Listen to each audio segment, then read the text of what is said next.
Fala aí, pessoal, a gente está começando mais um One College Talk, aqui que a gente quer formar um colegiado de testemunhas de Jesus nessa terra, levar você a compreender mais a respeito da palavra de Deus, entender os seus dons, aquilo que Deus te chamou para fazer e principalmente aí a gente mergulhar no conhecimento bíblico, que é algo tão importante aí pro nosso tempo. E hoje eu tenho a alegria de estar apresentando aqui um convidado muito especial, foi meu professor ali no finalzinho da faculdade, foi professor da minha esposa, é professor ali da FABAPAR, nossa Faculdade Teológica Batista, aqui do Paraná, referência pra gente, né? A gente está tendo a honra de receber aqui hoje o professor Vilibaldo. Que bom te receber, muito prazer estar contigo aqui hoje. O professor vai estar falando aí. Hoje a gente vai estar conversando a respeito da Igreja do Cansaço, novo livro, né, que você vai apresentar aí para o pessoal. Um tempo muito especial que a gente vai ter aqui, estou ansioso.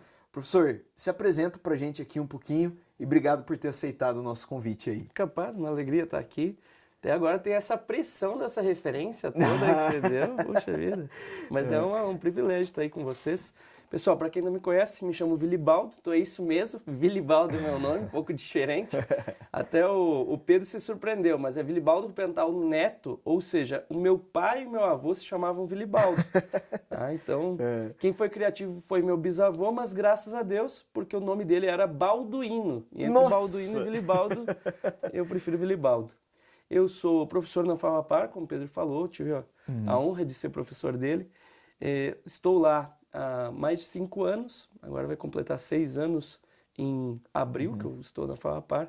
Também sou pastor auxiliar na Igreja Batista Lindóia. E minha área de formação é tanto a teologia como a história. Eu sou bacharel em teologia pela FABAPAR, mas também sou bacharel, licenciado, mestre e doutor em história pela UFPR, Universidade Federal do Paraná. Sou casado com a Juliana e sou pai de 3 filhos maravilhosos. Benjamin, que é o mais velho, Enoque, que é o do meio, e o Israel, que é o mais novinho, que são as figuras.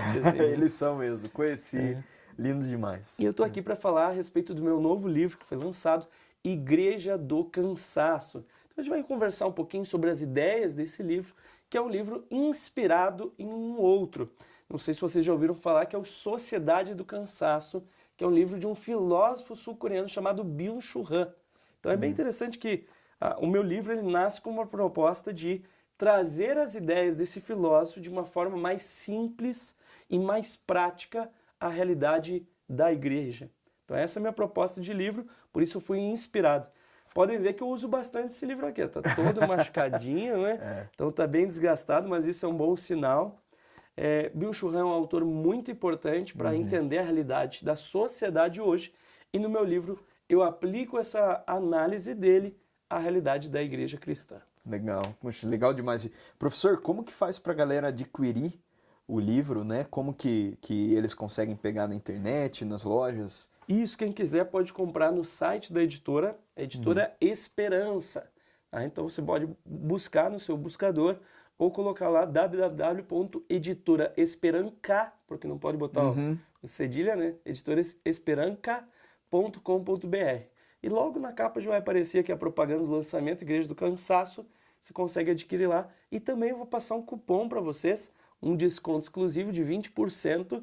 Você vai colocar lá o cupom Vilibaldo, tudo em caixa alta, né? Tudo em maiúsculo.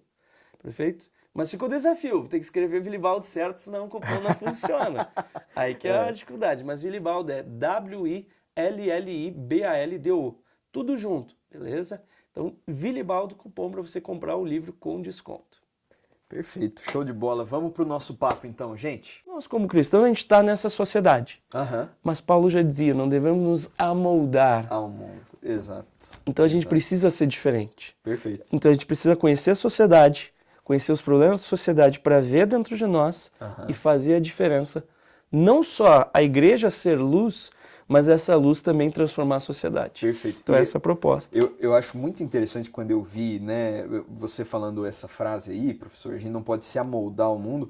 Você vê ali, por exemplo, né, algumas igrejas até retratadas nas 7 cartas, né, que elas, ao invés de influenciar o mundo, se tornaram como o mundo, né, e a sociedade, Sardes, Laodiceia, né, tornaram ali a cara muito parecida com o mundo. Quando você estudou, então, né, esse filósofo e suas obras, o que você viu de conexão que a igreja começou a se transformar parecida nessa sociedade do cansaço, assim? O que mais te chamou a atenção? Eu acho que um ponto principal é justamente o primeiro capítulo, que ele serve para despertar o leitor.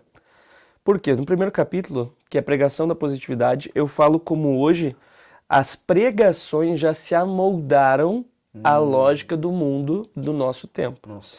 O Byung-Chul Han, ele fala assim, olha, existiram críticos da sociedade e da igreja. Críticos como Marx, Freud, Nietzsche, Foucault. E ele diz, esses críticos não são úteis hoje. Por quê? Porque eles criticavam um mundo que não existe mais. Criticavam uma igreja que não existe mais. Eles criticavam aquela igreja que era opressora, que botava o peso da culpa sobre as pessoas. Perfeito. E hoje a igreja, no pêndulo da história, já está no outro extremo. Hoje o que a gente mais vê, com todo respeito, mas basta a gente olhar na internet, o que mais tem dado sucesso são as igrejas que tiram completamente a culpa e nem mesmo confrontam. Nossa, exato. Perfeito? Então é não falar mais de pecado, é falar que tudo vai dar certo na vida da pessoa, que é o que o Byung-Chul Han chama de positividade. Olha que interessante. Perfeito? Não é positivismo, tá? Sim, Positivismo sim, é diferente. Uhum. Positividade. E aí a gente vê o quê? Hoje existe toda uma teologia coach Legal. que fala, cara, você é filho de Deus, vai dar tudo certo, você vai ter dinheiro, você vai ficar famoso. Sim. E isso é um grande problema. Então até eu falo assim, eu menciono um livro que foi escrito pelo Iago Martins, Pedro Pamplona fiquei e o com Guilherme vontade Nunes. de ler. Que é muito interessante, né? Você é o ponto fraco de Deus e outras mentiras da teologia coach. Esse livro, ele mostra como hoje a gente tá com essa teologia coach. O que eu falo no meu livro? Que a gente podia ter evitado prevendo esse caminho da igreja se a gente tivesse lido Byung-Chul Han e aplicado. Que interessante. Entendeu? Por isso que o Iago, o próprio Iago, né, ele tempo atrás estava comentando o meu livro, e ele falou assim, olha, só o primeiro capítulo vale o peso desse livro em ouro. Eu já fiquei todo cheio, já falei, nem eu falo isso do livro. Legal, que legal. Eu fiquei muito feliz. Mas eu acho, não conversei com ele ainda, mas pelo que eu entendi é porque ele leu o primeiro capítulo e falou, cara, aquilo que a gente descobriu podia ter sido antes. A gente podia estar vendo que a igreja estava indo nesse rumo. Sim, perfeito. Então esse capítulo ele é para mostrar, ó, Byung-Chul Han tem a sua importância, nós já erramos em não lê-lo e aplicá-lo. Perfeito. Agora a gente tem que fazer isso. Legal. Para evitar coisas no futuro.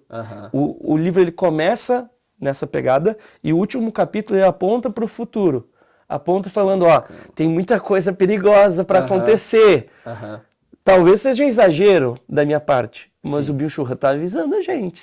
Nossa, que entendeu? Então ele vai nessa... É um livro que ele tem um caminho, um progresso para o leitor que é muito legal. O pessoal que está lendo está falando assim, poxa, é algo que nos faz ver as conexões entre os capítulos e ver as conexões entre as coisas que a gente vai fazendo como igreja sem pensar muito. Sim, perfeito. E é o momento para a gente parar, pensar e se redirecionar. Para que a direção é Cristo, né? Exato, professor. E eu acho tão importante isso, porque ainda mais hoje, né? Antigamente você tinha em uma igreja, quem que você escutava, né? Os membros da igreja escutavam o pastor local, né? Então ele né, transmitia doutrina e tal, o que tinha né, as suas coisas boas, ruins também.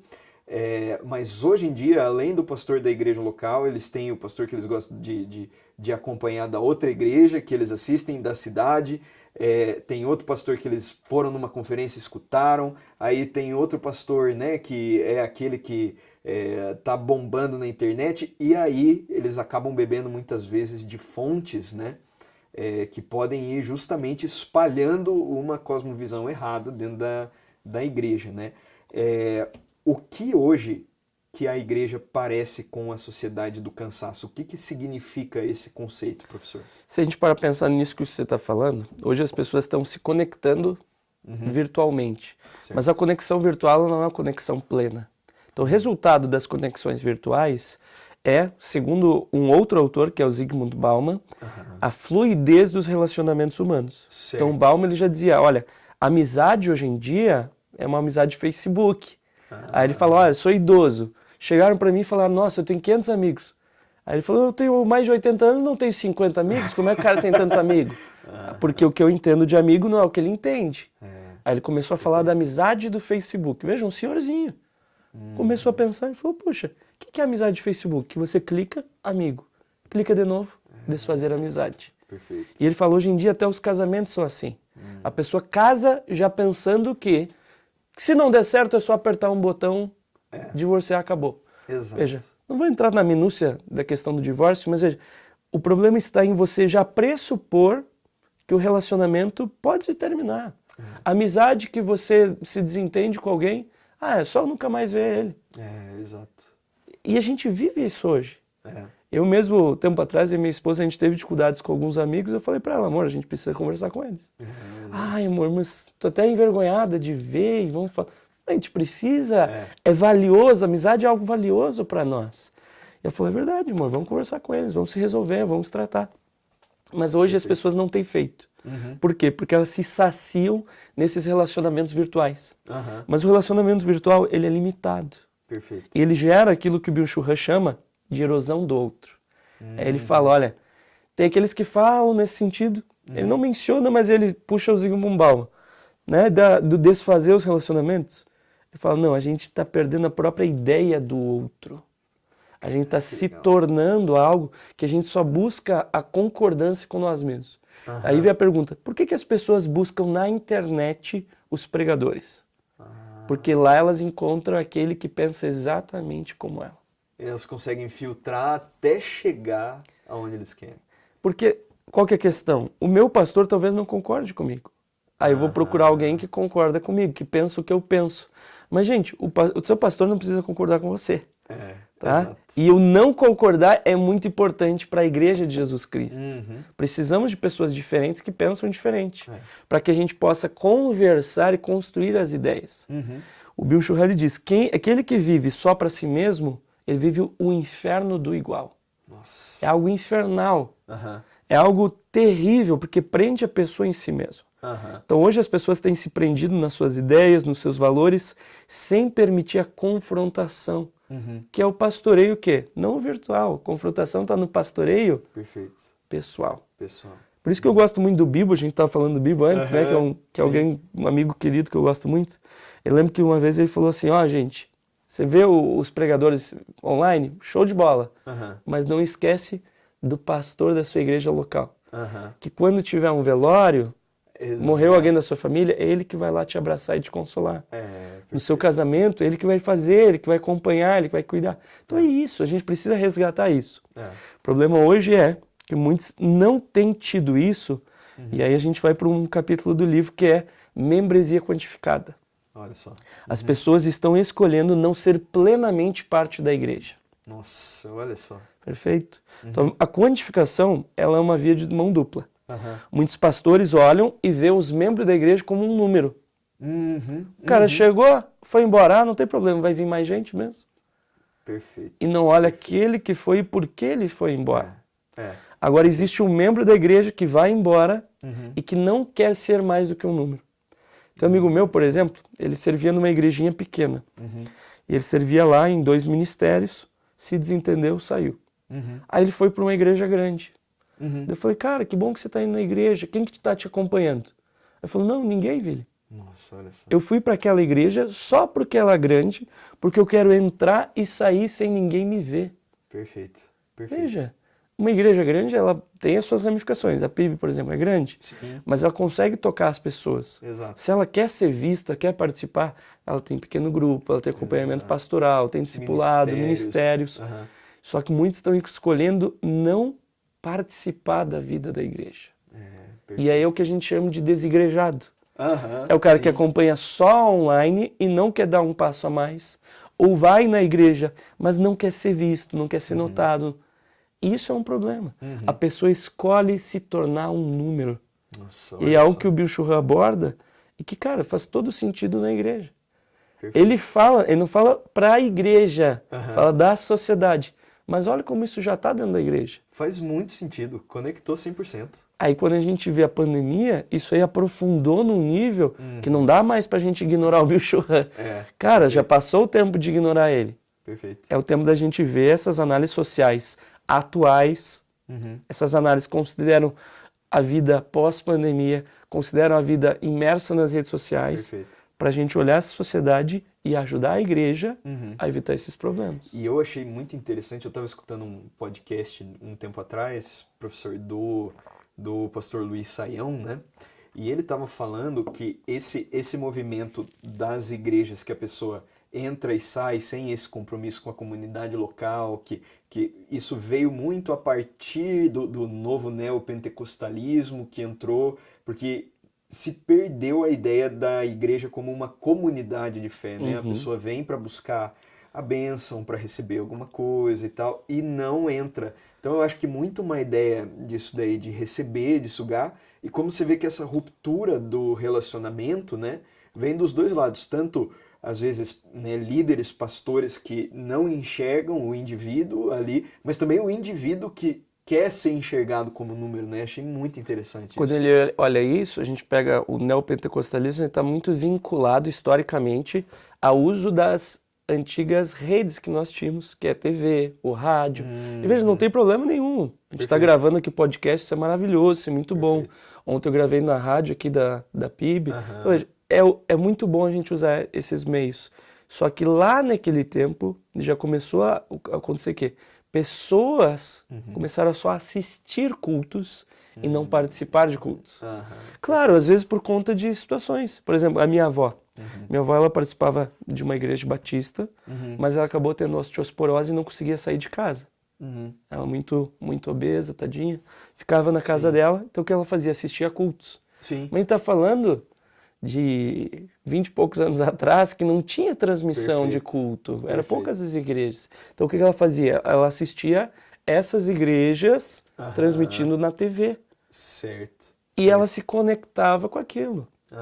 Mandava dinheiro, comprava os livros, né? Só que ela não participava efetivamente. Certo. Ela não era vista. Ela era um número no Ibope, na medição de quem está assistindo. Perfeito. Então essa participação parcial, ela estava vivendo lá. Só que o que acontecia? Ela assistia, só que quem que ia na casa dela? O pastor da igreja local. E trazia ali a ceia do Senhor e falava, né, vamos fazer Volaida, vamos fazer aqui a ceia do Senhor juntos. Olha, que legal. Entendeu? Que legal. Então ali era uma conexão verdadeira. E ela sabia, ela falava, o meu pastor. Agora, hoje muitos estão tendo essa conexão com o virtual, desconectando completamente com o mundo real. E aí que está um grande problema. Então veja, usar o virtual não é um problema em si. As redes sociais, a internet, o YouTube, nada disso é um problema em si. Mas o modo com que usamos acarreta várias dificuldades. Perfeito. E isso cansa as pessoas, professor?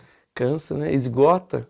Cara, por que a gente está tão cansado hoje, né? Até um dos capítulos é Pastores Cansados. Olha só. E quando eu fui lançar esse livro na Convenção Batista, muitos pastores chegavam, olhavam e falavam, cara, eu tô cansado, hein? Talvez eu tenha que ler esse livro, que eu tô cansado. Olha Por que só. as pessoas estão tão cansadas? Talvez você de casa aí tá assistindo e se sente esgotado. Porque nós não estamos descansando. Porque a gente esqueceu do mandamento do descanso. Perfeito. Descanso não é uma recomendação de Deus. De repente vocês descansam. É uma lei. Perfeito. Certo? Perfeito. Mas a gente não guarda o sábado. Sim, mas o Shabat, seja sábado, domingo, ou para um pastor, não sei o Pedro, mas, por exemplo, normal o pastor ter durante a semana, um dia, segunda, quarta. Esse dia de descanso é muito importante. Mas ao longo do dia a dia a gente também precisa descansar. Perfeito. O problema é que hoje em dia o que a gente faz? A gente tem um tempo livre, a gente puxa o celular e navega nas redes sociais. Exato. E acha que está descansando.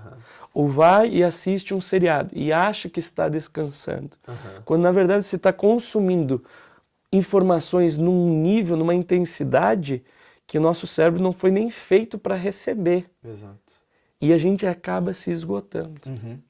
Outra questão importante, o que a internet acaba gerando? Uhum. O Bill Churran, no Sociedade do Cansaço, ele diz assim, quando não há tempo e espaço de trabalho, todo o tempo e todo o espaço se tornam de trabalho. Antigamente a pessoa ia lá, batia cartão, né, batia o ponto, entrou na empresa, está trabalhando. Bateu o ponto, não estou mais trabalhando. Hoje em dia o que acontece? Não tem descanso, cara. Exato. Tu chega em casa, tu já recebe um WhatsApp do seu trabalho, falando, não esquece de fazer os relatórios, eu preciso disso pronto para amanhã de manhã cedo. Aí tu tem que fazer de madrugada. Exato. E isso acontece com os pastores. Nossa, muito. Os pastores, cara, ele não tem descanso, vai recebendo mensagem. Se a gente não cuidar, se torna um problema. Porque o pastor ele pode ter uma liderança, igual aqui, por exemplo, Pedro tem uma hierarquia, né? Sim, pastor perfeito. Michel, presidente, assim vai. Mas muitos pastores nem têm essa hierarquia, mas vivem numa lógica onde ele coloca uma cobrança sobre si mesmo. Perfeito. Da mesma forma que você, da mesma forma que eu. É o que o Bill Churran chama de autoexploração. Olha só que interessante. Então ele fala, existe a exploração externa, mas hoje existe uma autoexploração também. Onde eu penso que eu preciso produzir todo o tempo. E eu não me permito não ter tempo sem produção. Sim, entendeu? Perfeito. Então eu, por exemplo, sou um autor de livro. O que eu costumo fazer? Sempre levo um livro onde eu vou. Se eu tenho um tempo livre, eu leio. Só que eu, tempo atrás, fiquei pensando, será que eu devo fazer isso? Dias atrás fui pegar um Uber. Aí quando eu vi, eu estava com um livro já, porque eu pensei, vou ler durante o Uber. Mal lembrei eu que no Uber eu ando atrás. E me dá enjoo, eu tô acostumado a dirigir na frente, Sim, né? Perfeito. Aí eu, cara, vou ler esse livro, vai me dar enjoo. Por que eu não descanso a minha mente? Eu preciso estar produzindo? Vou desperdiçar tempo. Estar parado, descansar, não é desperdiçar tempo. É investir tempo no descanso. E a gente traz essa questão, professor, da produtividade de alguma maneira para dentro da igreja, no sentido de inclusive tentar produzir resultados, né, custando a nossa saúde, custando às vezes relacionamentos, custando. Como que isso dentro da igreja você tem visto acontecer, essa questão da produtividade? A produtividade, ela é algo importante, mas pode se tornar um problema. Perfeito. A gente precisa focar em resultados, isso é muito importante. Então uma igreja, ela precisa entender que ela precisa crescer, numericamente também, mas não só numericamente. Até tem aquele livro, O Crescimento Integral da Igreja, do Pascoal. Sim. Maravilhoso. Ele fala das dimensões do crescimento da igreja. Legal. A questão numérica é uma dimensão. Exato. Certo? Mas existem todas as outras. De conhecimento, de serviço, perfeito? Que é diaconal, etc. Nessa perspectiva, eu preciso entender que eu não devo produzir apenas resultados se eu não perceber a vida no meio dos processos. A igreja envolve vidas. Então eu não posso ligar aqui, estou atrasado para o culto, ignorar tudo e todos no meu caminho para chegar no culto no horário. Perfeito? Senão eu distrato minha família. Senão no semáforo vem alguém conversar comigo, não vou olhar nem olhar na cara. Senão eu vou ver um cara que pneu furou e não vou pensar em ajudar ele. E aí quando eu vejo pastor, numa lógica de produtividade, não estou sendo um bom samaritano da história de Jesus Cristo. Mas estou sendo quem? Justamente o levita, o sacerdote que passa ao largo, que passa longe de quem precisa. Perfeito. Então, a produção, o foco, isso é algo muito importante. Mas esse foco nunca pode nos impedir de viver plenamente a nossa vida naquilo que Deus quer. Então, por exemplo, escrever esse livro. Escrever um livro dá muito trabalho. Sim. De pesquisa, de escrita.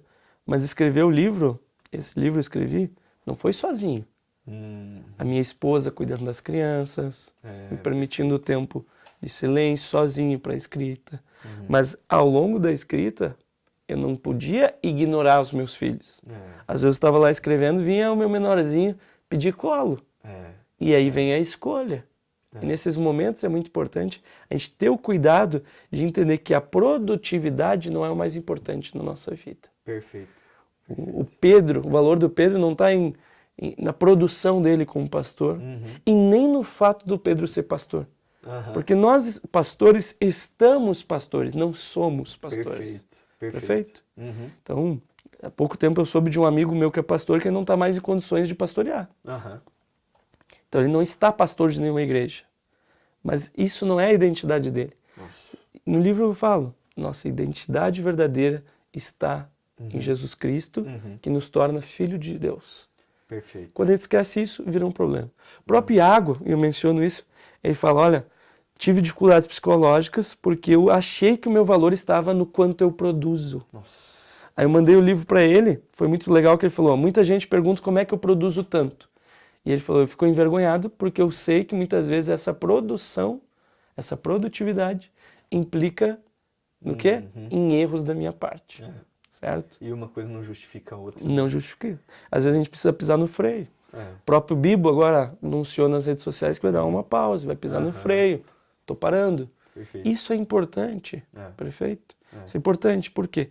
De nada adianta eu estar correndo no ministério para Deus se eu não estou conectado com Deus.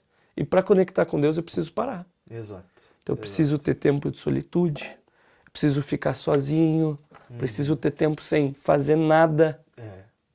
Cara, senão eu não vou estar no relacionamento verdadeiro com Deus. Perfeito. E é muito interessante isso, essa palavra que você usou, professor, valor, né?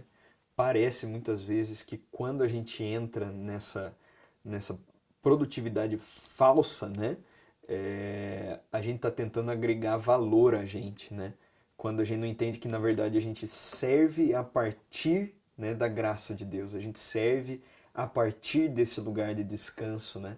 É muito interessante isso. A gente está tentando agregar valor a gente, né? A gente tenta... Até o Bill Hurley fala assim, nós nos tornamos importantes hoje nas redes sociais. Então existe uma numerificação, uma quantificação do valor hoje. Certo? Tem igreja hoje em dia que está escolhendo pastor pelo número de seguidores no Instagram, entendeu? Mas isso é o mais importante? É ali que está o meu valor? Quantos seguidores eu tenho, quantas curtidas minhas postagens? Não. Nosso valor vai muito para além disso. É muito legal ter seguidores na internet, poder influenciar, é ótimo, se a gente influencia bem. Mas não é o mais importante hoje. Então as pessoas hoje elas têm perdido isso e perdido a referência também. Elas não querem mais ser como Paulo, que era o cara que sofria a vida toda. O cara que era perseguido. Querem ser igual os caras com muitos seguidores na internet, que fazem sucesso, que são famosos. Veja, será que essa é a minha referência? Eu gosto muito do Bibo, por exemplo. Mas não é porque ele é famoso. É porque apesar de ser famoso, ele tem sabedoria. Apesar de ser famoso, ele está guiando as pessoas para Deus. Então isso é algo muito importante da gente ter.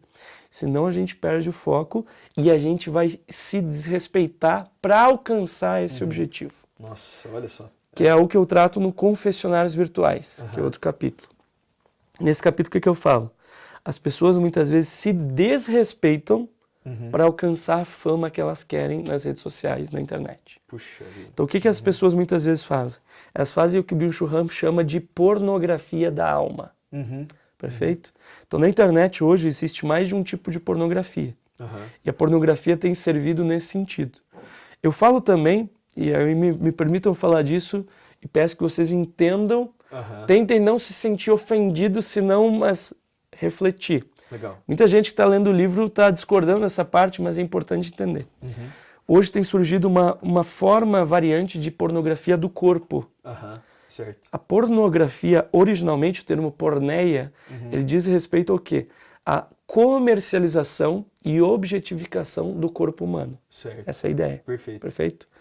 Isso, a porneia, ela pode aparecer até dentro do casamento. Se eu olho minha esposa só como um objeto do meu prazer, isso é porneia também. Puxa vida. Então é algo muito mais complexo do que a gente costuma falar. Então o que eu digo no livro que muita gente ficou ofendida? Eu digo que hoje existe a pornografia, que são as danças sensuais nas redes sociais. Aham, certo. no TikTok, no Instagram, e aparece isso. Aham, E aí eu perfeito. olho e falo, olha, isso é uma pornografia Aham, que faz com que a pessoa estabeleça uma lógica na sua vida até de prostituição. Muita gente se sente ofendido. vida. Poxa, tá, Aham. né, tá chamando as meninas de Sim. prostituta. Não, de prostituição do seu corpo, no seguinte sentido. Ela não tá, nenhuma delas está vendendo o corpo Sim. no ato sexual, nem nada do tipo, mas estão se expondo em troca de algo. Expondo o seu corpo indevidamente em troca de curtidas, de engajamento, de likes, de comentários. É. E aí cabe o quê? Cabe a gente ajudar essas pessoas a olharem de forma mais objetiva. Aham. Ah, mas é que todo mundo está fazendo. Pois é, mas quem que está consumindo esse conteúdo? É. Quem que está consumindo? Será que os homens que estão consumindo esse conteúdo estão querendo aprender novos passos de dança? É. Então existe um consumo da sensualidade, que é problemático hoje. Puxa vida. Então essa pornografia tem se espalhado. Uhum. Mas existe uma outra pornografia, que é a pornografia da alma, Aham. que também é perigosa. Então às vezes a gente foca só na pornografia do corpo e esquece Sim. da pornografia da alma. O que que é? Quando eu exponho a minha alma mais do que eu deveria. Nossa, Tá? nossa. Então na internet a gente pode expor qualquer coisa. Aham. Posso tirar uma selfie agora e postar na internet. Ou eu posso gravar um vídeo falando qualquer coisa. Uhum. Muita gente tem feito o quê? Gravam vídeos ou fazem lives expondo traumas profundos sem o menor pudor. Uhum. Isso é perigosíssimo. Aham. Perigosíssimo para a alma da pessoa. Sim. Então isso está relacionado como efeito de uma lógica da sociedade onde o público e o privado eles se misturaram. Nossa, entendi. O Zygmunt Bauman ele diz que aquele que chama de modernidade líquida, né, Aham. começou quando uma mulher chamada Viviane, Aham. ela foi num talk show e para milhões de pessoas ela falou que no seu relacionamento com o seu marido, Michel, Aham. ela nunca teve um orgasmo. Olha só. Veja, ela Aham. pode ser que ela quisesse ajudar as mulheres para pensar essa Sim. questão, só que ela se expôs o seu marido num lugar e de um modo impróprio. Perfeito. Perfeito. Aí milhões de pessoas têm o conhecimento sobre a sua vida privada Uhum. e esse pudor gera consequências. É. Essa falta de pudor gera consequências. O que acontece hoje em dia? As pessoas fazem isso. Uhum. Vão numa live no Instagram, falam sobre traumas profundos da alma, expõem a sua vida e não geram o quê? O canto escuro da alma de estar só com Deus. Nossa, E a olha gente só. precisa disso. Aham. Então muitos hoje, muitos influenciadores, eles sofrem profundamente e não param para pensar que uma das causas é que eles não têm vida privada. São figuras públicas. É. É o que o Bill Churran chama da exposição completa da alma. É. E aí a alma se dissolve, sofre. Perfeito. Tempo atrás, Pedrão, uma amiga minha falou assim, eu vi uma live linda, onde o menino abriu a live ali e contou que foi abusado quando era criança. Aham. E começou a chorar. Ela achou lindo aquilo. Aham. Cara, não é algo bonito. Sim. Por quê? Não por ele vencer o trauma, mas porque ele não está vencendo, ele está expondo para pessoas que ele não sabe quem estão ali, que são só um número, aparece quantos, e aparece, tal pessoa entrou, tal pessoa chegou, tal. Algo que não é próprio ali. Entendi. É o confessionário virtual. Nossa, Entendeu? olha que interessante isso.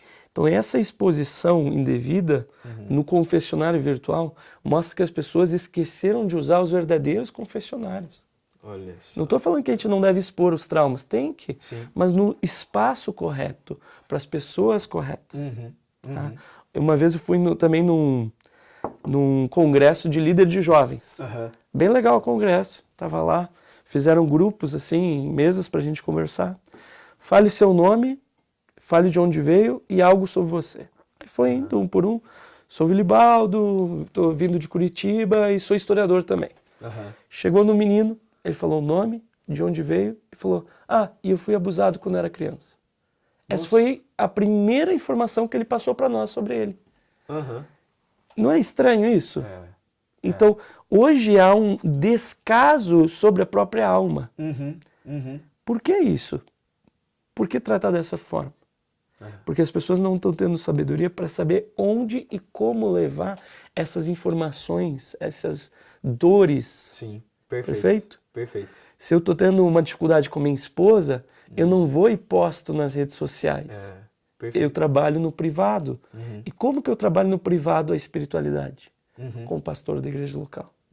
Isso A que gente voltou. Né? Confesse os vossos pecados uns aos outros para que sejam curados. Né? Ou seja, será que quando, né, uma pessoa está abrindo, pode ter muitas motivações por trás. E será que essa pessoa está buscando ser curada? Está buscando ser acompanhada? Está buscando se submetendo a um tratamento, né, pastoral? E isso qual que é a linha, professor, de eu ser vulnerável para justamente pessoas se identificarem e tal, para já entrar nessa questão de uma exposição desnecessária? Qual que é a linha que vai ser traçada aí? A linha é a gente ter o espaço correto. Perfeito. Tudo tem o seu lugar devido. Jesus Cristo tem isso muito claro quando ele prega para as multidões e ele chama os discípulos e fala, venham aqui que eu vou explicar para vocês. Vou falar coisas para vocês que eu não falei para os demais. Perfeito. Paulo faz isso, ele prega, mas ele escreve cartas. Cartas para igrejas e carta para indivíduos. Hoje a gente perdeu essa linha porque a gente não está separando os espaços devidos. Perfeito? Então eu sou pastor. Tem coisas que como pastor eu não posso falar em qualquer ambiente. Então quando eu vou pregar como pastor, eu sempre pergunto, vai ser gravado? Vai ser transmitido? Porque tem coisas que eu não posso falar. É verdade. No tete-a-tete, no 1 a 1, eu posso expor coisas da minha vida, da minha família, que são profundas. Tá tudo bem.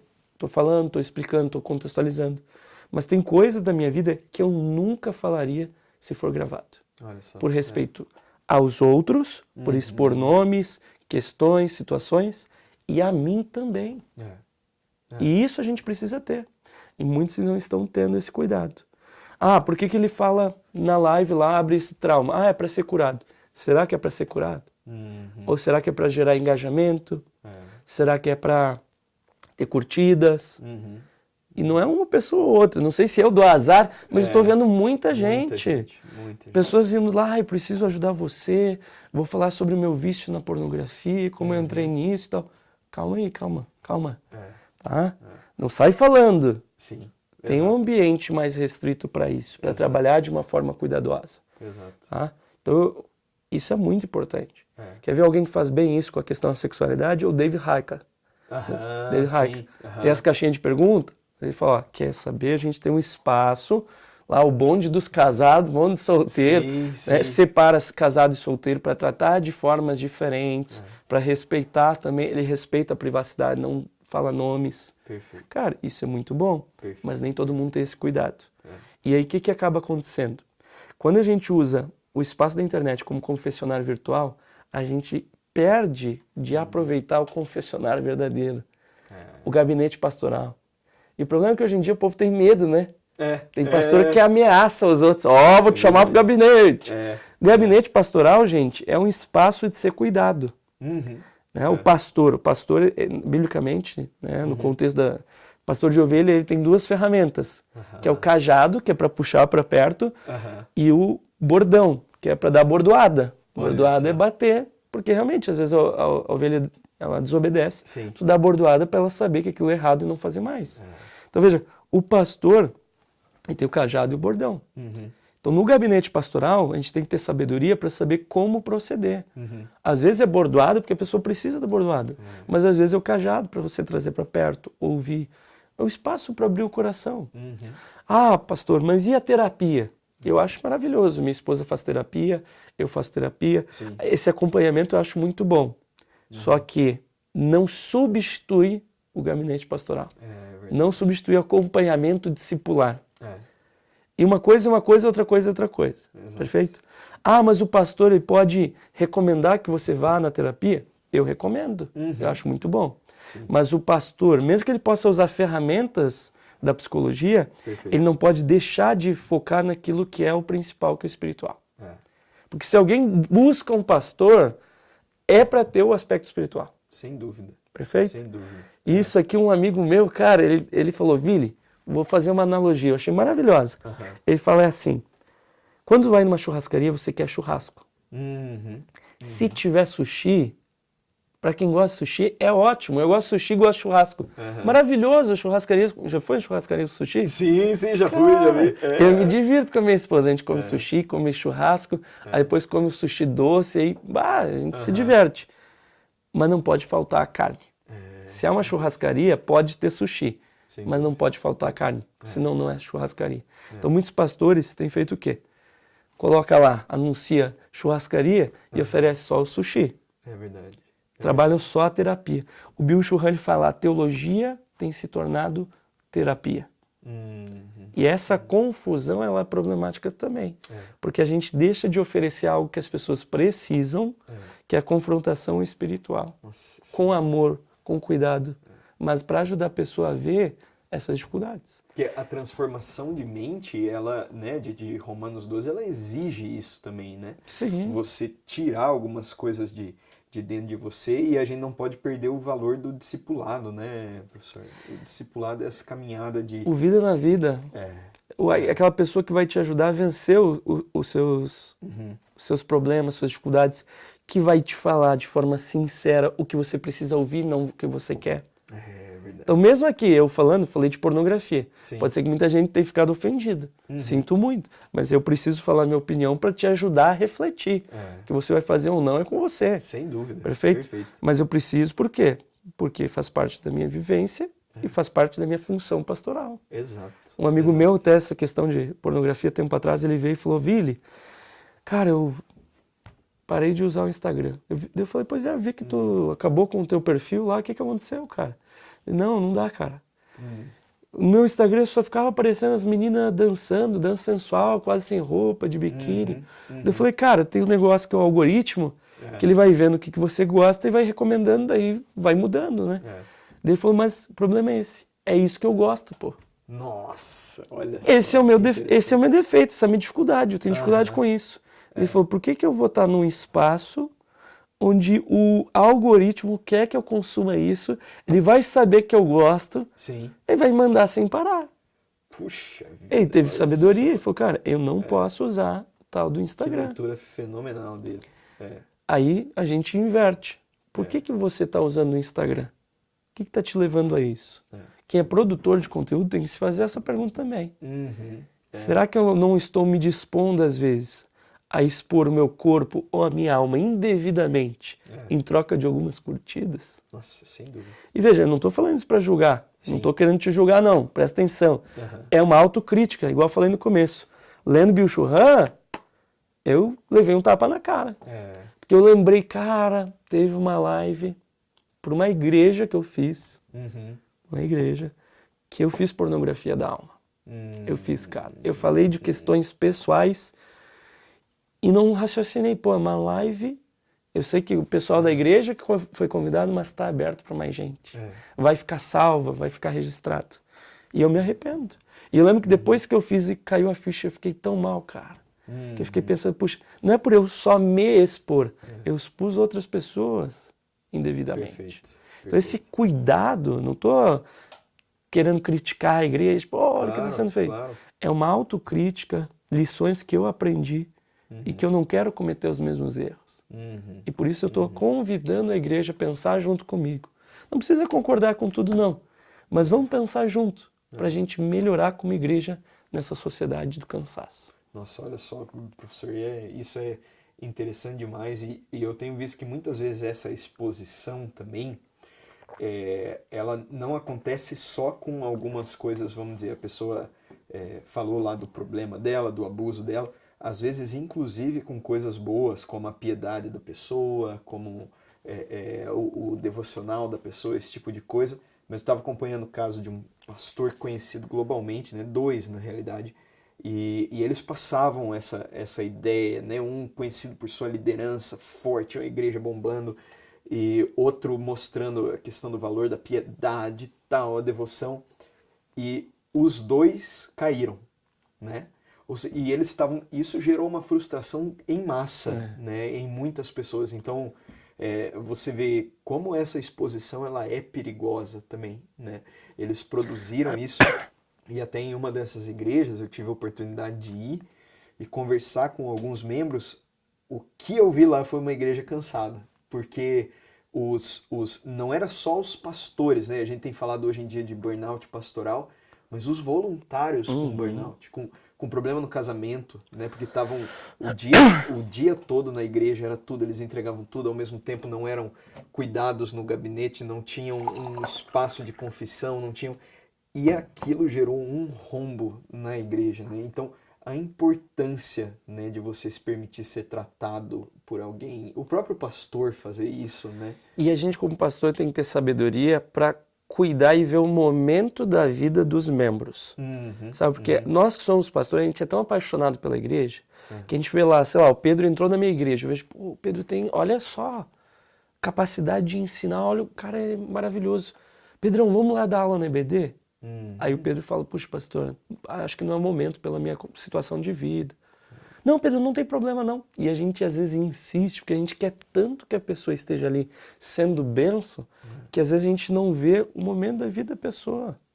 Chega um professor, cara, o pastor já... Nossa, chegou um professor, ele é professor lá fora, professor universitário. Nossa, vai ser aquele professor de EBD. Mas será que é o momento de ele dar aula ou é o momento de ele ouvir? Será que é o momento de ele sair de perto da família para dar lá uma aula de EBD ou é o momento de ele, que está sempre longe da família, na igreja, ficar ali ó, na família, ouvindo, abraçado com os filhos? Então às vezes a gente quer tanto aproveitar os membros da igreja no serviço que a gente não vê esse cuidado que precisa ter. Então não estou dizendo, então ninguém deve servir. Não, estou dizendo, a gente está com uma igreja cansada, que a gente precisa ajudar as pessoas a não estarem cansadas para servirem de uma forma que não seja o quê? Desgastante, problemática, mas que seja algo que seja bênção para o outro e para a própria pessoa. Que não seja algo que sacrifica a família, que não seja algo que sacrifica o bem-estar emocional e mental. Então isso, como igreja, a gente precisa parar, pisar no freio e pensar. Perfeito? Então todas as igrejas hoje precisam pensar nisso, Pedrão. Você viu lá um caso que é uma situação que, pum, estourou. Mas o burnout, estava falando antes para o Pedro, gente, que o Sociedade do Cansaço em inglês ele foi traduzido como Burnout Society, né, a Sociedade do Burnout. E o Bill Shuhali diz, o burnout é um infarto psíquico, é um infarto da alma. Porque a alma vai se sobrecarregando, igual um coração. O coração, a pessoa vai forçando, ela não vai sentindo tanto. Às vezes sente ali uma dor, sente uma pontada no peito, mas quando tem um infarto é quando o coração não aguenta mais e pá, para de funcionar. O burnout é isso. Vai tendo uma dor de cabeça, vai ficando estressado, não vai conseguindo levar bem as coisas. Mas eu consigo mais um pouco. Quando vê, a alma para. A pessoa se esgota. É que até eu gosto muito do Wayne Cordeiro, né, o Andando com o Tanque Vazio. Eu vi aqui na livraria da PIB. Eu vi que tem aqui, tá ali exposto. Muito bom. E a propósito do livro eu achei sensacional, que o Wayne Cordeiro ele fala, eu passei por isso, ele teve burnout. Passei por isso. Você não precisa. Cara, precisamos deixar de ser uma igreja que só remedia para ser uma igreja que previne, que cuida, que olha para frente. Por que que um pastor ele pode tirar uma licença depois que ele tem um burnout, mas ele não pode tirar uma licença quando ele fala, cara, eu preciso dar uma parada antes de ter o burnout? Exato. Entendeu? Então, por quê? Será que é assim que a gente deve lidar com uma igreja? Deixa o cara se esgotar. Quando o cara quase morrer, daí a gente cuida. E você sabe, professor, que eu estava analisando também, a gente conseguiu transformar, né, entre todas as aspas, esse cansaço em algo bonito, né? Porque se a pessoa está cansada, aquele cara, seja o pastor, seja o líder de célula, seja o voluntário, o cara que faz tudo, tá toda hora, tá ativo, é ativo em produzir conteúdo e fazer. Isso, às vezes, na nossa cabeça parece bonito, né? Então parece, nossa, esse pastor é um pastor muito dedicado. Mas aí você vai começando a olhar os sintomas, né? Você vai A gente começando... glamorizou o cansaço. Esse que é o problema. Igual, o Iago comentou que muita gente fala que ele produz muito. O Bibo, a mesma coisa. Eu também, cara. Esses dias até repostei lá que alguém falou, nossa, admiro muito porque ele é professor, pastor, escritor e tal. Mas, cara, graças a Deus eu tenho um equilíbrio na minha vida que eu não exagero. A minha esposa, cara, ela é muito... Assim, o livro tem meu nome aqui como autor, porque tem que ser assim. Sim. Ela não é autora, mas, cara, ela merece muito mais, é muito mais fruto do esforço dela do que meu. Esse livro foi escrito em janeiro do ano passado. Minha esposa é maravilhosa, cuidando das crianças, cuidando da casa, só que ela me ajuda a ter o equilíbrio também. Que legal. Entendeu? Que legal. Ver, amor, será que vai ser bom tu escrever um livro aqui, nesse momento? Será que é o momento para isso? Porque projetos eu tenho aos montes, mas ela me ajuda a ver o que é saudável. Nem todo mundo tem a Ju na sua vida, né? Que me ajuda tanto. Mas a gente precisa ser que ajuda o outro também a ter essa noção. E aceitar quando o outro fala. É verdade. Tempo atrás eu fui num casamento, aí lá no casamento chegou atrasado um amigo meu. E ele veio com orgulho falando assim, não, minha filha tá para nascer, então eu fiz Uber, fiz 14 horas seguidas de Uber e vim direto para cá. Orgulhoso, assim, como quem diz, cara, eu sou o paizão, né? Falei, cara, só cuidado, porque a tua filha precisa de pai. Quando ela nascer, precisa que tu esteja com ela. Não, por isso que eu tô trabalhando tanto. Cara, tem coisa mais importante que dinheiro. É verdade. Só que a gente glamorizou o cansaço. Infelizmente, Pedrão. E assim, eu digo por eu mesmo. Eu mesmo já permiti isso, né? Eu, orgulhoso, pedante, gosto que as pessoas falem, nossa, olha quanta coisa ele faz. Quando, na verdade, a produtividade, às vezes, deixa muita coisa para trás. Família, às vezes, fica escanteada. A própria igreja, às vezes, fica ignorada. Entendeu? O que adianta eu escrever um livro desse se eu não estou cuidando dos membros da minha igreja? Sem dúvida. Se eu não estou cuidando da minha família? Então, a igreja do cansaço, ela é fruto do quê? De uma auto-reflexão. E no prefáciozinho aqui no início, prefácio não, porque foi na apresentação que eu escrevi, eu falo, ó, é o tipo de livro que eu escrevi para me ajudar a não ser dessa forma. Perfeito. Entendeu? É um tapa na cara que eu levei e eu tô digerindo, refletindo e pensando. Como que eu faço para superar? E aí eu falo, porque eu sei que, assim como o meu orientador de TCC, mestrado, doutorado, ele falava assim, Vili, você é workaholic, você é viciado em trabalho. E ele fala como algo bom. Pô, tu produz muito, Vili, você é workaholic. E quando ele me falou isso, depois fui para casa e fiquei, cara, eu sou, e isso não é bom. Aí eu coloco e falo assim, pode parecer falsa modéstia, mas a minha família sabe como isso é um problema e não uma qualidade. Nossa, olha só. Então todo mundo fora vai olhar, nossa, olha como ele produz, como isso é bom, nossa, olha que legal. Só eu e minha família a gente sabe que isso na verdade é o quê? É uma dificuldade, uma tendência ruim que eu tenho, que eu preciso cuidar para não cair na igreja do cansaço. É verdade, é verdade. Professor, para a galera, quais que são os sintomas que começam a aparecer quando isso está acontecendo na nossa vida? Na vida...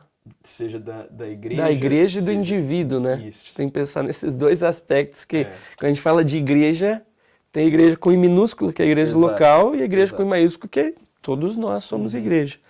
Eu diria assim que dá pra gente pensar nesses dois níveis, então. O indivíduo, ele consegue sentir quando ele não está vivendo aquilo que ele acredita ser a sua hierarquia de valores. Perfeito. Tá. Sabe aquele livro, agora me fugiu o nome dele, da sabedoria? A pirâmide. Pirâmide da sabedoria. Sim. Essa visão da vida todo mundo tem que ter. Colocar a pirâmide de valores. Legal. Muita gente fala, não, Deus, família, ministério, trabalho, isso aqui, beleza. Que bom que tu tem. Agora você olha a sua vida, será que você está vivendo? E seja sincero. Sincero. Não, mas no meu coração, não estou falando de coração, estou falando de investimento de tempo e priorização. Perfeito. Se você tem que fazer uma coisa e a sua família tem uma necessidade, separa aquilo que você está fazendo. Ou você para o que você está fazendo com a sua família para atender uma necessidade do trabalho? Perfeito. Qual é a priorização na prática? Então, como indivíduo, a gente precisa ver isso. E aí, ligar o alerta. Eu tenho que melhorar. Mas fica cada um, não sou eu que vou julgar vocês, é você e Deus, né? Examine o homem a si mesmo. Perfeito. Eu me examinei, me coloquei na balança e vi que eu estava fora do esquadro. Perfeito. Perfeito? Então eu escrevi o livro e mesmo depois que escrevi, mudei muita coisa na minha vida. Pisei no freio. Perfeito. Lá na Famapar, por exemplo, eu amo trabalhar na Famapar. Amo. Ser professor é uma das coisas que mais me realiza. Mas eu pisei no freio. Diminuí no EAD disciplinas que eu lecionava. No presencial, eu cheguei para a coordenação e falei, olha, tô com muita coisa. Seria bom me substituir em disciplinas. Diminuir a carga. Legal. Perfeito? Estava na coordenação da pós-graduação até fevereiro agora. Mas eu já tinha avisado que eu ia deixar a coordenação. Que eu não estava conseguindo levar de uma forma boa. Perfeito. Veja, é uma promoção que eu tive. Aí vem a pergunta, você diria não a uma promoção do trabalho? Para você ganhar mais? Sim, sim. Gente, isso é algo importante. É verdade. Dinheiro não é tudo. Ter tempo livre para ter com a família, às vezes vale mais. Então essa visão indivíduo. Visão igreja agora falando. A igreja precisa sempre se olhar e pensar qual tem sido o movimento. Se ela tem usado as redes sociais, amoldando as redes sociais aquilo que ela defende, ou se ela tem mudado o que ela defende para agradar o grande público. Nossa. A tentação de todo pastor é olhar as métricas para falar, cara, isso aqui, ó, vou falar disso porque todo mundo vai gostar. E aí você está fazendo uma pesquisa de mercado, né? Pesquisa de mercado. E dá para fazer, só que a questão é, eu vou falar o que eu quero, o que as pessoas querem, ou o que Deus quer que eu fale.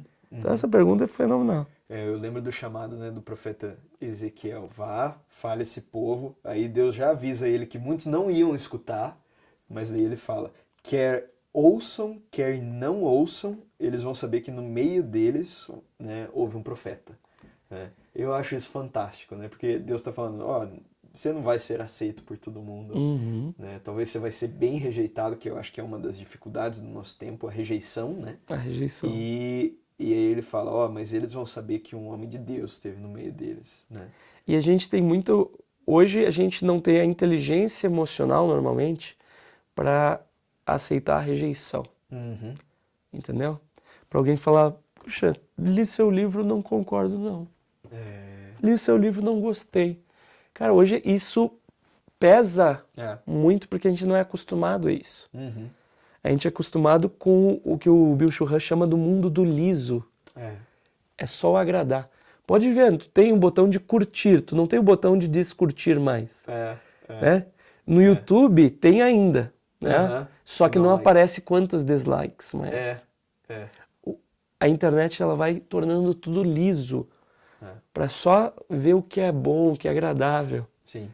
Da mesma forma, pregação, só que agrada aos ouvidos. O pastor precisa ter noção que às vezes ele vai desagradar.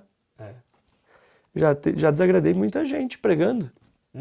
Mas agora eu sempre sei e sempre tenho consciência que é Deus que eu preciso agradar.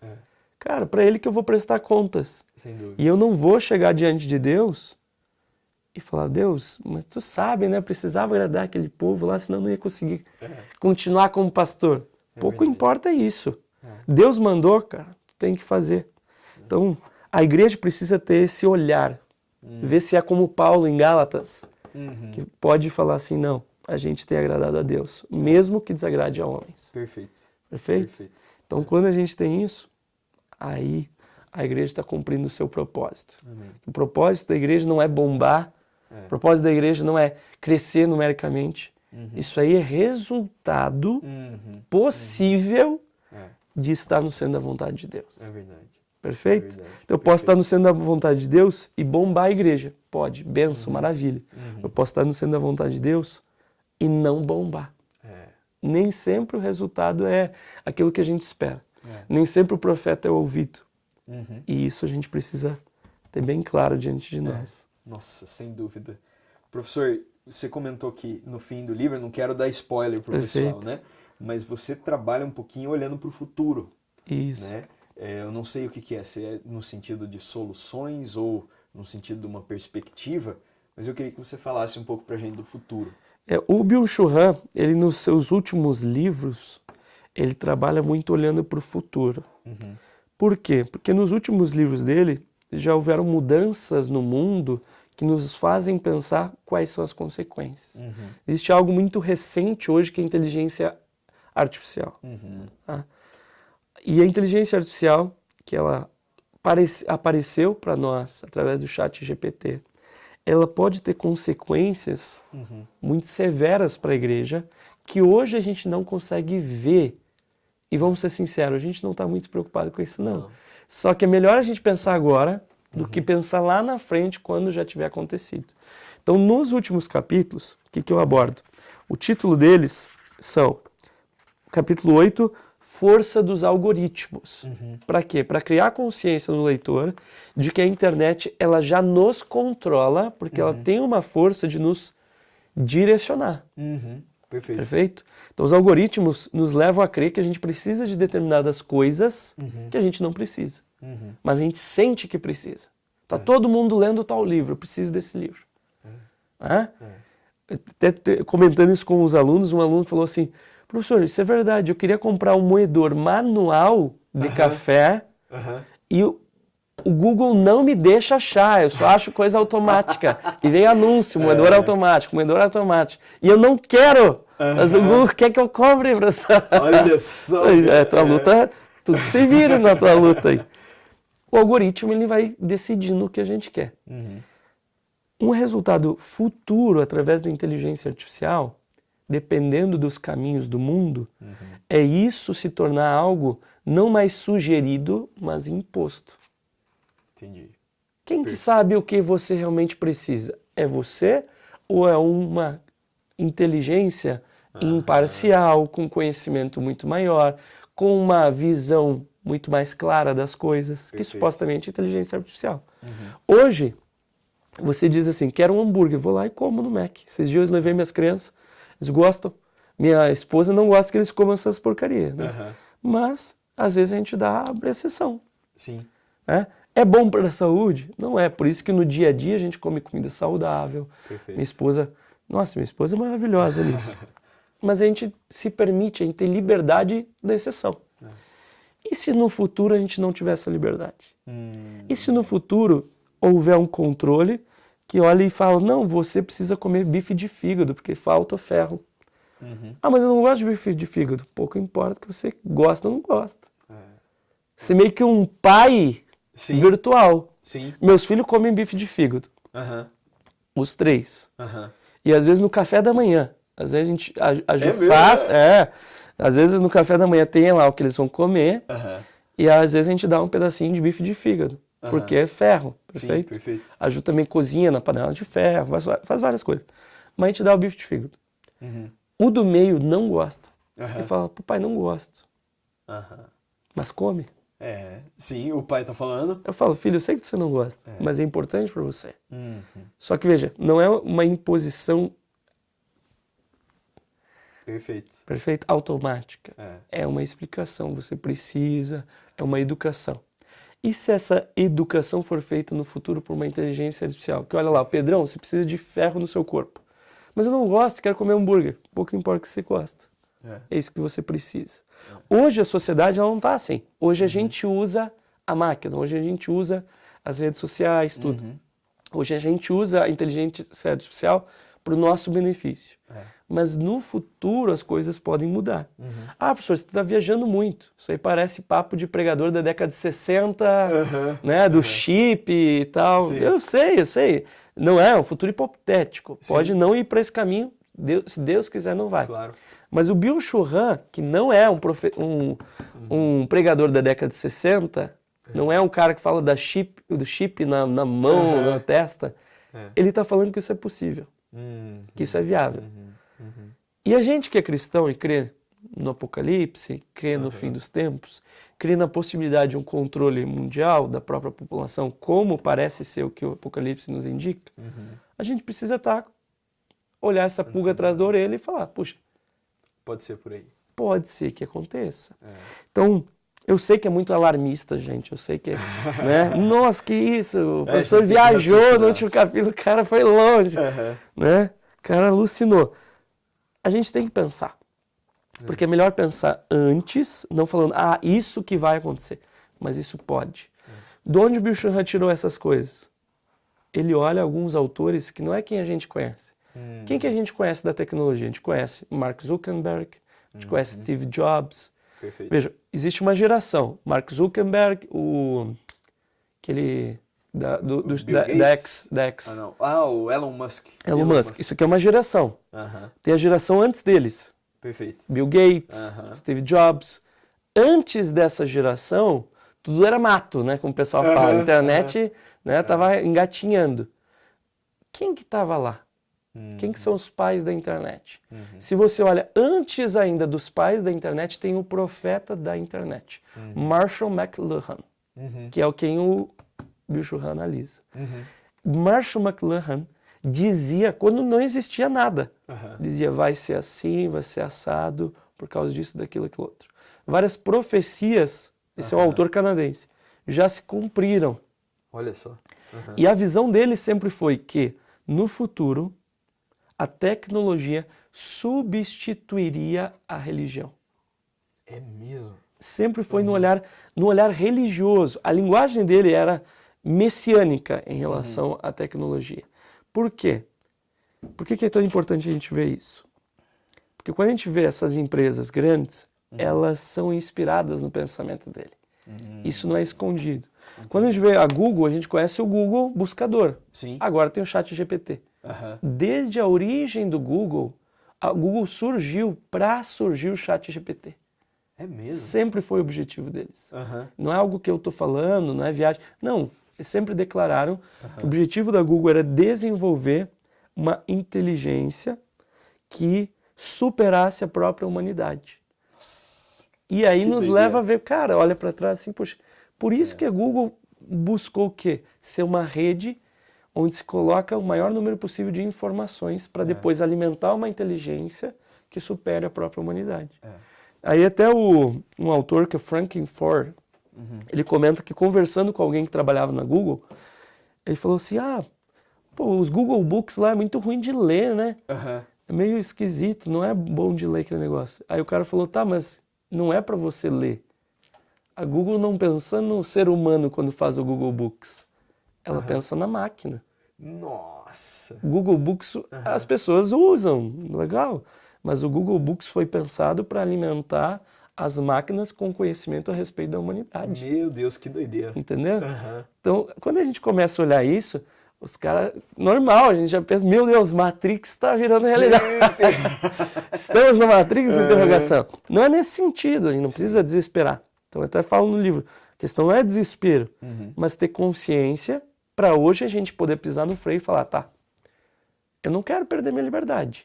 Mas será que hoje eu já não estou perdendo, em certa medida, a minha liberdade? Nossa, será que o meu livre-arbítrio eu já não concedo às máquinas? Vou dar um exemplo. Tempo atrás eu entrei na Netflix e fui olhar o recomendado. E eu fiquei chateado com o algoritmo por não me oferecer, não me mostrar algo que eu queira ver. Porque eu já estou acostumado com ele. Eu estou acostumado a não pesquisar mais filmes e séries. Sim. Eu vou no recomendado. Não estamos mais naquele tempo que a gente vai na locadora, já foi? Lembra disso? Sim, vai lembro. na locadora. Aí eu lembro que eu ia com a minha família, aí minha mãe ia naquela parte do policial. Né? Aí eu ia na parte de fantasia, aventura, e ficava lá olhando. Olhando até você conseguir achar, né? Algo que você queria ali. Se é lançamento é mais caro, né? Lembro que eu ia, tinha assim, coladinho uma bolinha, a cor, e a cor era o preço. Se era lançamento, era uma corzinha. Cara, e aquele negócio de escolher. Hoje em dia, até a escolha de algo simples, como é um filme, a gente já está dependendo dos algoritmos. Olha só. Então, cabe a gente pensar, será que a gente não está concedendo a nossa liberdade em um grau, em uma medida já, hoje? É verdade. Porque se a gente está concedendo, a gente tem que começar a pensar no limite. Até onde que eu concedo essa liberdade? Perfeito? Perfeito. Porque se eu não quero perder toda a minha liberdade, cabe eu saber o valor da minha liberdade e até onde eu estou disposto a concedê-la. Senão o futuro, que hoje é um pesadelo, pode facilmente virar uma realidade. Porque se eu não souber exatamente o que eu estou disposto ou não a ceder, meu amigo, não se iluda pensando que as grandes empresas não vão nos cobrar cada vez mais, que a gente ceda informações, que a gente mostre quem a gente é na internet e que a gente conceda a nossa liberdade para eles fazerem o que quiserem. Perfeito? Então, por isso que eu aponto para o futuro. Nossa, legal demais. E professor, o que você diria, a gente caminhando para o final, você daria de conselho para essa igreja cansada, né? Para os membros cansados, para as pessoas que estão escutando, Deus está falando aí, elas estão se identificando. O que você dá como conselho para a gente vir a ser igrejas, membros saudáveis? Meu conselho é, seja sincero com você mesmo. Veja, não é algo para você falar para outros, mas é algo para você pensar, se examinar e ser sincero com você. Pensa assim, eu estou usando as redes sociais de uma forma saudável? E dê uma olhadinha, às vezes a gente se surpreende. No Instagram tem lá o tempo que a gente fica. Nossa, é assustador. Esses dias a minha esposa falou assim, deixa eu ver quanto você fica. E eu tô movimentando por causa do livro, né? Sim. Aí deu lá X tempo lá. Daí ela falou, deu menos que o meu. Eu falei, deixa eu ver o seu agora. E ela disse, não, deixa eu ver, mulher. Vamos ver aí. Mas veja, a gente se surpreende, porque a gente vê pouquinho em pouquinho, mas vai somando, dá muito tempo. Veja quanto tempo você gasta, mas pense, por que você está usando as redes? É para um bom propósito? Você está usando de uma forma saudável? Se não, de duas uma, ou você repensa o modo do uso, ou você repensa o uso. O meu amigo, igual eu falei aqui, apagou o perfil. Para ele, isso foi o saudável. Agora, eu acho que eu consigo usar as redes de forma saudável. Então, adapte, mude e melhore. Perfeito? Mas se vê que não consegue, corte. Hoje em dia a gente acha absurdo alguém não ter perfil no Instagram, né? Exato. Igual tempo atrás fui num podcast e falaram, gente, cara, tempo atrás veio aqui um pastor, que é o Bernardo Shaw, não sei se tu já ouviu falar. Sim. Um grande teólogo, não tem perfil em rede social. Olha só. E o cara é famoso mesmo assim, né? Um negócio incrível. Os livros dele é excelente, fica de dica aí. Não tem perfil nas redes sociais e tá tudo bem. Ele não é menos ser humano por não ter.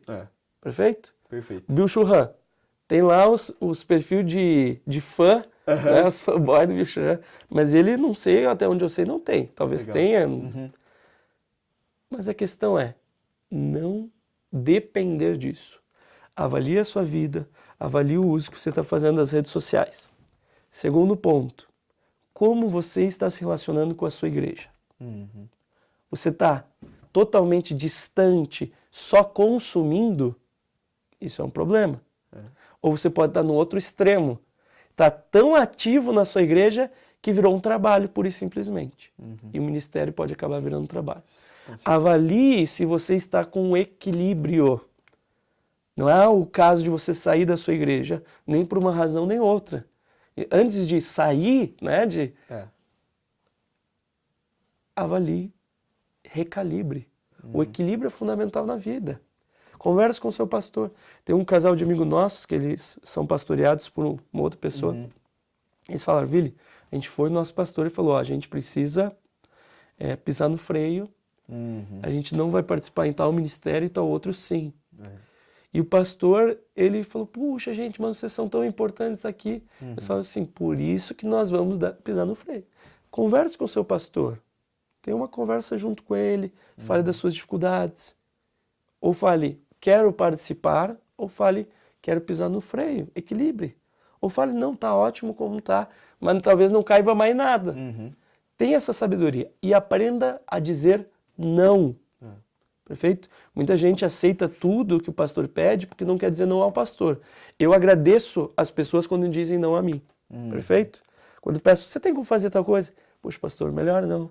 Eu não vou conseguir fazer, não vou conseguir fazer de uma forma excelente que eu gostaria.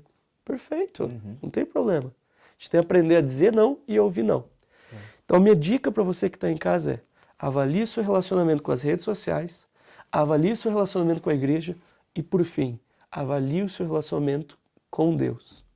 Se as outras coisas estão atrapalhando o seu relacionamento com Deus, é momento de você reavaliar tudo para focar no que é o mais importante, que é a base de todas as coisas, que é o seu relacionamento com Deus. Amém. Busque a Deus sobre todas as coisas. Busque a Deus e o seu reino em primeiro lugar. E as demais coisas vão sendo acrescentadas.